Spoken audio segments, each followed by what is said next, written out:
ఇప్పుడు మనం ఈ వీడియోలో మాట్లాడుకోబోయే టాపిక్ వచ్చేసి యాక్ట్రెస్ ప్రత్యూష తన హత్య గురించి, అలాగే సుప్రీంకోర్టు ఈ రోజు వచ్చేసి ఒక సెన్సేషనల్ తీర్పు అయితే ఇవ్వడం అయితే జరిగింది. ఈ ప్రత్యూష హత్య కేసులో ప్రధాన నిందితుడిగా ఉన్న సిద్ధార్థ రెడ్డిని 4 వారాల్లోనే లొంగిపోవాలని చెప్పి సుప్రీంకోర్టు అయితే ఆదేశాలు అయితే జారీ అయితే చేసింది. అసలు ఈ యాక్ట్రెస్ ప్రత్యూష ఎలా హత్య జరిగింది, అసలు ఈ సిద్ధార్థ రెడ్డి 24 ఏళ్ళుగా ఎలా బయట తప్పించుకొని తిరుగుతున్నాడు అనేది క్లియర్ కట్ గా ఈ వీడియోలో మీకైతే చెప్పడానికి అయితే ట్రై అయితే చేస్తాను. సో వీడియో అయితే చాలా ఇంట్రెస్టింగ్ గా ఉంటుంది. సో ఎండ్ వరకు అయితే చూడడానికి అయితే ట్రై చేయండి. 24 ఏళ్ళ ఒక తల్లి ఆవేదన, ఎప్పుడు న్యాయం జరుగుతుందని చెప్పి కొన్ని ఏళ్ళుగా ఎదురు చూస్తున్న ఒక తల్లి, ఇదిగో న్యాయం అదిగో న్యాయం అని చెప్పి కొన్ని ఏళ్ళుగా తిప్పుతున్న కోర్టులు, సాక్ష్యాలు తారుమారు చేసిన ప్రభుత్వం, ఇలాంటి సీన్లన్నీ మనం ఏదో మూవీలో చూస్తాము. లేకుంటే డబ్బున్నవాడు ఒక పొలిటీషియన్స్ యూజ్ చేసుకొని ఒక మర్డర్ ని ఒక సూసైడ్ గా ఎలా మానిపులేట్ చేస్తాడని చెప్పి మూవీలో చూస్తాం. అదే రియల్ లైఫ్ లో జరిగితే అదే మన యాక్టర్ ప్రత్యూష గారి కేసు. యాక్టర్ ప్రత్యూష కేసు ఇది ఒక మామూలు సినిమా లెవెల్ లోనే ఉంటదని చెప్పాలి. ఫిబ్రవరి 23, 2002 అయత్ నగర్ లో ప్రత్యూష అలాగే సిద్ధార్థ రెడ్డి ఒక కార్ లో వెళ్తుండగా ఒక కూల్ డ్రింక్ బాటిల్ తీసుకొని వాళ్ళ ఇంట్లో వాళ్ళ పెళ్లిని ఒప్పుకోవట్లేదని చెప్పి ఇద్దరు సూసైడ్ చేసుకోవడానికి రెడీ అయి ఆ కూల్ డ్రింక్ లో ఉన్న విషయాన్ని తాగడం అయితే జరిగింది. దీంట్లో ప్రత్యూష గారు మరణించడం జరిగింది. సిద్ధార్థ రెడ్డి ఆ కూల్ డ్రింక్ తాగి కూడా బయటపడ్డాడు. నమ్మడానికి పాసిబుల్ అవ్వట్లేదు కదా, తనెలా బయటపడ్డాడు, తనెలా మరణించిందని. ఇక్కడ మనకైతే చాలా డౌట్లు అయితే రేజ్ అయితే అయ్యాయి. ముఖ్యంగా చూసుకుంటే ఈ సిద్ధార్థ రెడ్డి బాగా పొలిటీషియన్స్ బ్యాక్గ్రౌండ్, అలాగే బాగా డబ్బున్న వ్యక్తి అనే చెప్పాలి. బట్ ఈ ప్రత్యూష ఒక పేద కుటుంబం నుంచి ఒక హీరోనిగా తన పేరు సంపాదించుకున్న వ్యక్తి. వీళ్ళిద్దరికి కొన్ని సంవత్సరాలుగా పరిచయం ఉండడం వల్ల, ఇద్దరు లవ్ లో ఉండడం వల్ల, తను మూవీస్ లో తన పేరు బాగా వినపడడం వల్ల తను అప్పటికి 22 మూవీస్ లో యాక్ట్ చేసింది. అలాంటి నటి ఈ ప్రత్యూష అన్ని ఫిలిమ్స్ లో యాక్ట్ చేయడం ఈ సిద్ధార్థకి జెలసీ అండ్ ఇన్సెక్యూరిటీ బాగా ఎక్కువ అయితే అయ్యాయి. సో తను వచ్చేసి తనను మూవీ నుంచి మూవీస్ ఆపేయమని చెప్పి తనతో గొడవ పడడం, అలాగే ఈ సిద్ధార్థ ఫ్యామిలీ కూడా ఒక హీరోని మన ఇంట్లో ఒక ఇంటి సభ్యులుగా మేము ఒప్పుకోమని చెప్పి వాళ్ళు గొడవలు చేయడం, వీటన్నిటిని డిసైడ్ అయ్యి తనైతే సూసైడ్ చేసుకోవడానికి అయితే ట్రై చేశాడు. బట్ ఇక్కడే చాలా డౌట్స్ అయితే రాజు అవుతున్నాయి. ఇద్దరు చనిపోవాలనుకున్నప్పుడు తను కూడా చనిపోవాలే కదా. తను బతకడం వెనుకనే ఈ సిద్ధార్థ రెడ్డి అనేవాడు పక్కా ప్లానింగ్ తో కూల్ డ్రింక్ లో విషం కలిపి తన్ని కార్ లో ఎక్కించుకొని తీసుకొని వెళ్ళడం అయితే జరిగింది. తను కార్ లో ఎక్కించుకొని తీసుకొని వెళ్ళిన తర్వాత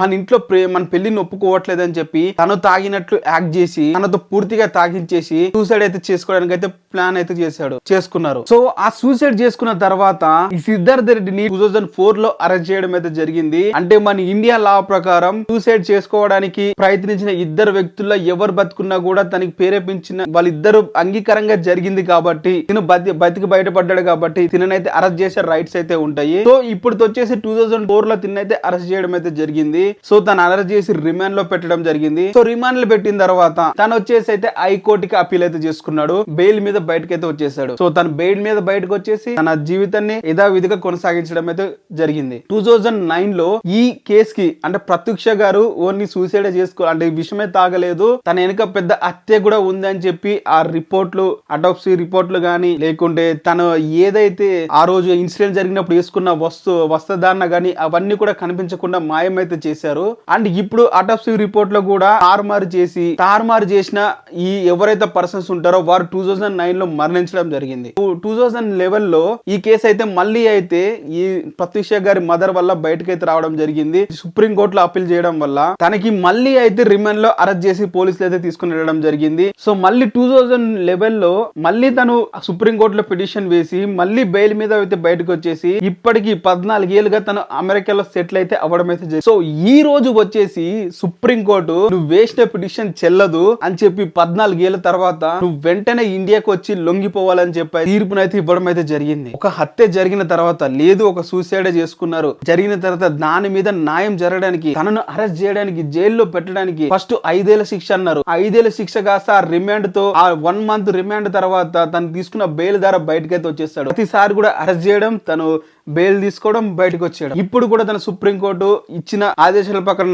4 వారాల్లో లొంగిపోయి ఈ 5 ఏళ్ల శిక్షని ఏదైతే 2004 లో ఆ శిక్ష 5 ఏళ్ల శిక్షని ఇప్పటికైనా శిక్ష కాలం అనేది పూర్తి చేస్తాడా లేదా అనేది ఇప్పటికీ డౌట్ గానే ఉంది. ఈ యాక్టర్ ప్రత్యూష కేసులో చాలా మిస్టరీస్ అయితే ఉన్నాయి. చాలా పొలిటికల్ బ్యాక్గ్రౌండ్ ఇన్వాల్వ్ అయ్యి ఈ సాక్ష్యాలు తారుమారు చేసాయని చెప్పి అంటున్నారు. సో ఒకటి క్లియర్ గా అర్థం చేసుకోండి గైస్, మనకి ఇక్కడే క్లియర్ గా అర్థమవుతుంది. ఒక డబ్బున్నవాడు అది ఎవడైనా కానీ కోర్టులని ఎలా మ్యానిపులేట్ చేస్తున్నాడో, ఎలా మన లూప్ హోల్స్ వాడుకుంటున్నాడో క్లియర్ గా అర్థమవుతుంది. దీంట్లో మనం చాలా విషయాలు మనం తెలుసుకోవచ్చు ఈ ఒక్క ఇన్సిడెంట్ లోనే. నీకు న్యాయం అనేది ఇండియాలో జరగాలంటే చాలా కష్టం, నువ్వు ఎంత ట్రై చేసినా జరగదు, కానీ ఎప్పటికైనా న్యాయం అనేది గెలుస్తుంది అనేది అయితే నిరూపించారు ప్రత్యూష గారి మదర్. ఎందుకంటే 24 ఏళ్ళుగా దీని మీద పోరాటం చేసి ఫైనల్ గా ఈ రోజు అయితే తనకైతే ఇప్పుడు సుప్రీం కోర్టులో కూడా ఏదో ఒక పిటిషన్ వేసేసి తన అమెరికాలో సెటిల్ అయితే అయిపోయాడు, తన ఇండియాలో అయితే లేడు ఇప్పుడు. సో తన అమెరికా పిటిషన్ ని క్యాన్సిల్ చేయొచ్చు. అంటే ఒకవేళ దాన్ని వీటిని కూడా దాటుకొని బయటపడాలనుకుంటే ఇలాంటి చాలా ఆప్షన్స్ కూడా ఉన్నాయి. బట్ సుప్రీం కోర్టు ఒక్కసారి పిలిచిన తర్వాత తను 4 వారాల్లో లొంగిపోవాలి. మరి అతను లొంగుతాడా లేడా అనేది అయితే